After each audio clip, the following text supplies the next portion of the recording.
नमस्कार, आप देख रहे हैं निष्पक्ष न्यूज। आपके साथ मैं हूं रवि ठाकुर।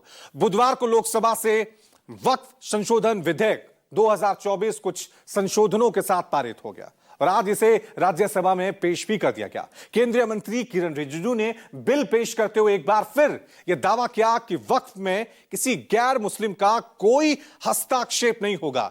लेकिन विपक्षी सांसदों ने आरोप लगाया कि इस बिल को लाने का मकसद सिर्फ और सिर्फ मुस्लिम समाज को दोयम दर्जे का नागरिक बनाना है, समाज में नफरत पैदा करना है और मुस्लिम समाज से वक्फ की संपत्ति छीनकर पूंजीपतियों के हवाले करना है।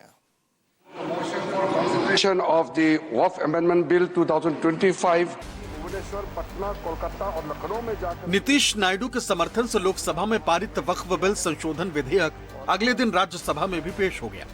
केंद्रीय मंत्री किरण रिजिजू ने सदन में बिल पेश करने के साथ ही कांग्रेस और सहयोगी दलों का समर्थन भी मांग लिया। माइनॉरिटी कमीशंस होते हैं स्टेट में, वक्फ बोर्ड होते हैं और वहां के ऑफिसर्स और इंटेलेक्चुअल कम्युनिटी से धार्मिक संस्थाओं में जो लोग प्रतिनिधि करते हैं, कई लोगों से बातचीत करने के बाद ये बिल तैयार करके हमने इस सदन में पेश किया। कानूनों में किए जा रहे संविधान विरोधी बदलावों के खिलाफ बोलने के लिए खड़ा हुआ हूं। संविधान का आर्टिकल 14 हो, 29 हो, 30 हो, चीख चीख कर कहता है कि देश में सब बराबर के हकदार। आर्टिकल 26 कहता है कि सबको अपने अपने मजहबी कामों के लिए मंदिर, मस्जिद, गिरजाघर, गुरुद्वारों का निर्माण करने का हक है और उसका रखरखाव का भी हक है। लेकिन डॉक्टर बाबा साहब अंबेडकर के संविधान को हर दिन कुचलने वाली ये सरकार देश के मुसलमानों से नफरत में इतनी अंधी हो गई है कि खुलेआम देश की संसद में देश सरकार के माइनॉरिटी मिनिस्टर साहब और होम मिनिस्टर साहब झूठ बोलते हैं और देश को गुमराह करते हैं। झूठ शब्द असत्य बोलते हैं। सरकार ने इस बिल का नाम उम्मीद रखा है। मंत्री जी कल से इसे देश के मुसलमानों के लिए नई उम्मीद बता रहे हैं। नहीं मंत्री जी, न तो ये बिल मुसलमानों के लिए नई उम्मीद है और न ही उम्मीद की नई किरण। लेकिन कांग्रेस ने सत्ताधारी पार्टी की नीयत पर ही सवाल उठा दिया। ये ज्वाइंट पार्लियामेंट्री कमेटी जब बने हैं उसके बारे में मैं अभी जिक्र करूंगा। उससे पहले, कमेटी बनने से पहले कई लोगों ने कहा कि इसका कंसल्टेशन जितना होना चाहिए था हुआ नहीं है। मैं इतना जरूर बताना चाहता हूं कि जब हम ये वक्त संशोधन बिल लेके आए और जेपीसी बनाया, मैं आज जद पे हूं तो इतना खुशगुमान न हो।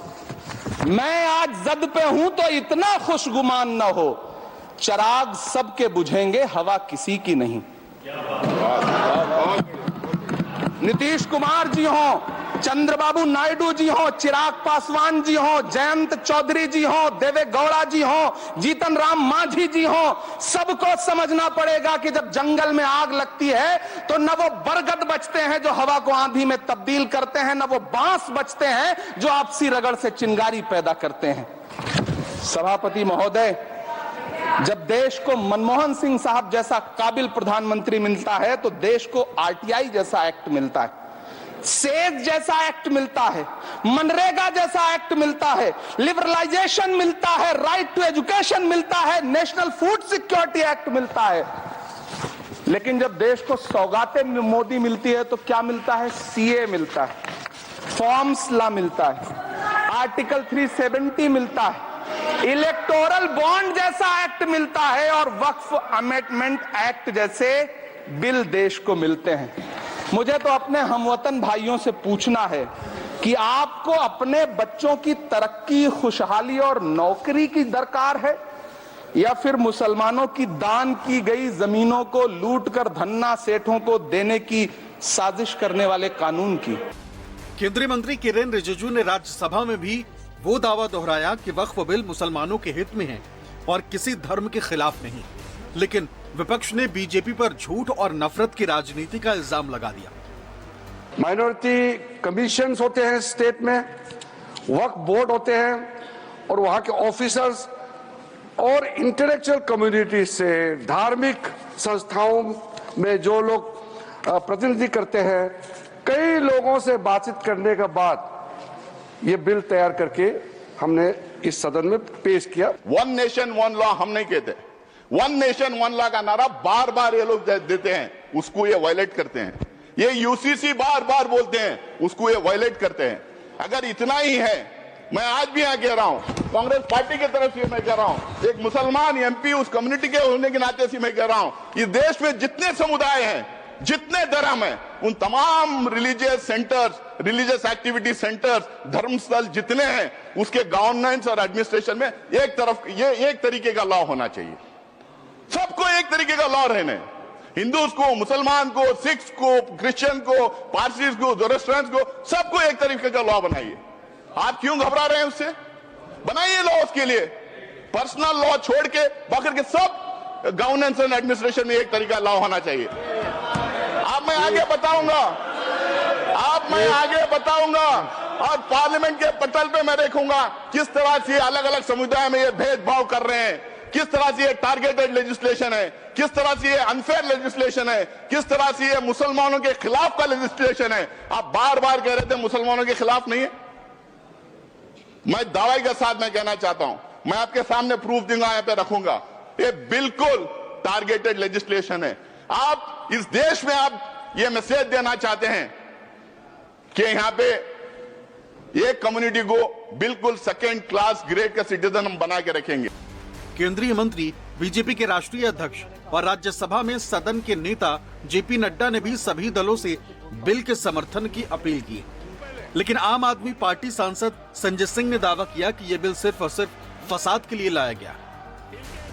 70 साल का एक्सपेरिमेंट आपने करके देख लिया, बांट करके देख लिया, वोट के पीछे पढ़ के देख लिया। 2013 का अमेंडमेंट ला करके भी 2014 में वहां बैठने के लिए मजबूर हो गए। इससे काम नहीं चलने वाला। और मैं इसमें आपको बताना चाहता हूं, जब मैं कहता हूं कि लिप सर्विस नहीं रियल सर्विस की है, तो मैं ये कहना चाहूंगा कि ट्रिपल तलाक तो सुप्रीम कोर्ट ने बहुत पहले कह दिया था कि लगाना चाहिए। भारत की जनता लगाना चाहती थी। आपकी सरकार, यूपीए की सरकार 10 साल बैठी रही, आप नहीं लगा सके। क्या तकलीफ थी जो नहीं लगाई गई? पूरा सत्य बोला कीजिए, सुविधाजनक सत्य मत बोलिए, पूरा सच बोला कीजिए। मंत्री जी, इसमें लिखा हुआ है सच्चर कमेटी की रिपोर्ट में कि भारत की सरकार ने, राज्यों की सरकार ने अलग अलग राज्यों में अलग अलग जगहों पे 365 वक्फ की संपत्तियां कब्जा कर रखी हैं। आप उसके बारे में नहीं बताते, आप अर्ध सत्य बोलते हैं। मैं तो जेपीसी का मेंबर रहा हूं, मुझे सब पता है। तो इसलिए मान्यवर, आप फैला रहे हैं झूठ। ट्रिब्यूनल के फैसले, बस खत्म सर, खत्म। असत्य, सत्य से परे मान्यवर, सत्य से परे मान्यवर।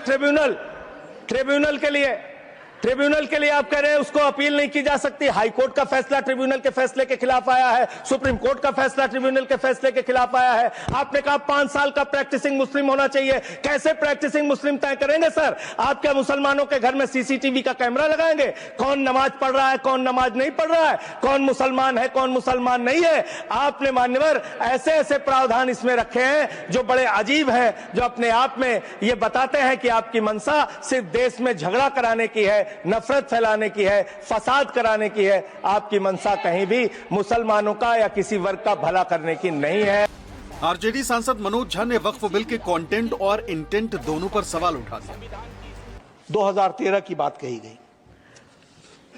हमारे नासिर साहब ने कहा कि 2013 में तो आप भी साथ थे। हाँ थे, साथ हम थे, लेकिन 2020-21 में हमें ध्यान में आया कि 1913 से लेकर 2013 तक वक्फ की प्रॉपर्टी, भूमि 18 लाख हेक्टेयर थी और 2013 से 2025 में नई भूमि 21 लाख हेक्टेयर जुड़ गई। कॉन्स्टिट्यूएंट असेंबली की डिबेट को देखना चाहिए कि उस आर्टिकल के बनने में किस तरह के विचार आए थे। संभवतः माननीय मंत्री जी अगर आर्टिकल 26 ABC की पूरी प्रस्तावना को, उस डिबेट को पढ़ते तो शायद उनका काम एक नॉन स्टैट्यूटरी बॉडी से भी चल जाता, बशर्ते इसके कि इस तरह की चीजें लाए। आज के आपके समक्ष जब बोल रहा हूं, मेरे पार्टी के राष्ट्रीय अध्यक्ष एम्स में इलाजरत हैं, लेकिन वो गौर से देख रहे होंगे। कल उनके एक वीडियो को कट करके खूब चलाया गया। सर, पूरा संवाद तो देखिए, और अगर उन्हीं को चलाना है तो उनकी तो न्याय, सामाजिक सौहार्द के बारे में इसी पार्लियामेंट में बहुत सारी स्पीचेज हैं, उसको सुना जाए। बहरहाल सर, मैं क्यों कह रहा था आर्टिकल के बनने की बात, होता यूं है सर, यूनिफॉर्म सिविल कोड पे बहुत चर्चा हुई, आर्टिकल 44, लेकिन कहा कि देश का माहौल तकसीम के बाद, पार्टीशन के बाद, बंटवारे के बाद ट्रस्ट डेफिसिट था समुदायों के बीच में, तो उसको सेल्व किया गया, डायरेक्टिव प्रिंसिपल्स में रख दिया गया। जैसे संपत्ति के बंटवारे की बात, आय के असमान वितरण की बात भी डायरेक्टिव प्रिंसिपल्स में आई, 38(2) एंड 39 क्लॉज C। मैं जानता हूं आज दोनों ही पक्ष आए हैं तैयारियों के साथ, हम गर्दनों के साथ हैं, वो आरियों के साथ। मैं आपके माध्यम से माननीय वाइस चेयरमैन साहब, कोई बात तलखी में नहीं बोलूंगा। किसी को आरी लेकर सदन में प्रवेश करने की अनुमति नहीं है। बिल्कुल सर, आप जिंदाबाद रहें। इससे पहले बुधवार को लोकसभा में भी विपक्षी सांसदों ने वक्फ बिल को लेकर बीजेपी की नीयत पर सवाल उठाए। 2013 की बात कही गई। हमारे नासिर साहब ने कहा कि 2013 में तो आप भी साथ थे। हाँ थे, साथ हम थे, लेकिन 2020-21 में हमें ध्यान में आया कि 1913 से लेकर 2013 तक वक्फ की प्रॉपर्टी, भूमि 18 लाख हेक्टेयर थी, और 2013 से 2025 में नई भूमि 21 लाख हेक्टेयर जुड़ गई। कॉन्स्टिट्यूएंट असेंबली की डिबेट को देखना चाहिए कि उस आर्टिकल के बनने में किस तरह के विचार आए थे।